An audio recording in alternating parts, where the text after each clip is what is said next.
Imagine-toi enfermé dans une cellule sombre, le cœur battant, sachant que chaque tic-tac te rapproche de l'inévitable. C'est l'expérience bouleversante que Victor Hugo nous fait vivre à travers les pensées d'un homme condamné à mort. Dans le chapitre 26, le silence devient assourdissant, et chaque souvenir, une torture. Mais au-delà de la peur, c'est une profonde réflexion sur la justice, la vie et la mort qui s'offrent à nous. Prêt à plonger dans l'esprit d'un homme face à son destin, reste avec moi pour découvrir les idées principales et les résumés de ce chapitre poignant. Mais avant de commencer, tout de suite, n'oubliez pas de watcher les vidéos précédentes pour mieux comprendre le roman, de vous abonner à la chaîne YouTube et de lâcher un like. Tout de suite, on commence par les idées principales. Idées principales, puis on parle. Donc, premièrement, on a le condamné qui exprime un sentiment de solitude et de résignation.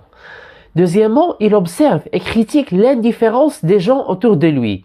Troisièmement, il fait un retour introspectif sur sa vie et ses fautes. Quatrièmement, il décrit l'attente insoutenable avant l'exécution.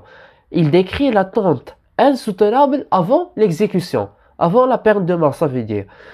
Cinquièmement et dernièrement, le chapitre met en lumière l'inhumanité de la peine de mort. Ça veut dire la peine capitale. On écrit, donc on a, premièrement, le condamné exprime un sentiment de solitude et de résignation. Deuxièmement, il observe et critique l'indifférence des gens autour de lui. Deuxièmement, il observe et critique l'indifférence des gens autour de lui. Troisièmement, il fait un retour introspectif sur sa vie et ses fautes. Quatrièmement, il décrit l'attente insoutenable avant l'exécution. Cinquièmement, le chapitre met en lumière l'inhumanité de la peine de mort. Il ne suffit pas de citer les idées principales sans les résumer en un paragraphe plus concentré et plus puissant. Donc, on passe à grand 2, résumé du chapitre à travers ces idées principales. Restez avec moi.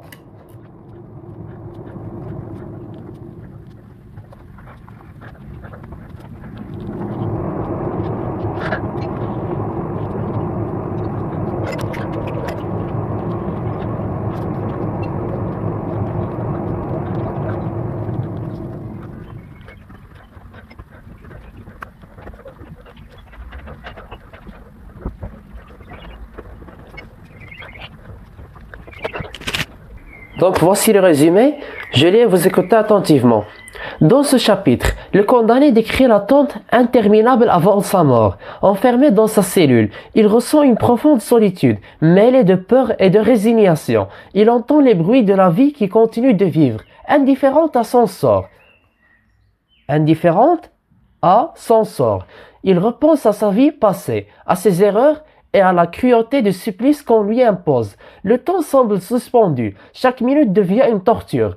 Il décrit aussi l'arrivée d'un prêtre et les derniers préparatifs. L'auteur dénonce ici la barbarie de la peine de mort avec intensité. Ce chapitre renforce le plaidoyer humaniste de Victor Hugo contre l'exécution. Je répète, dans ce chapitre, le condamné décrit l'attente interminable avant sa mort, enfermé dans sa cellule. Il ressent une profonde solitude, mêlée de peur et de résignation. Il entend les bruits de la vie qui continue de vivre, indifférente à son sort.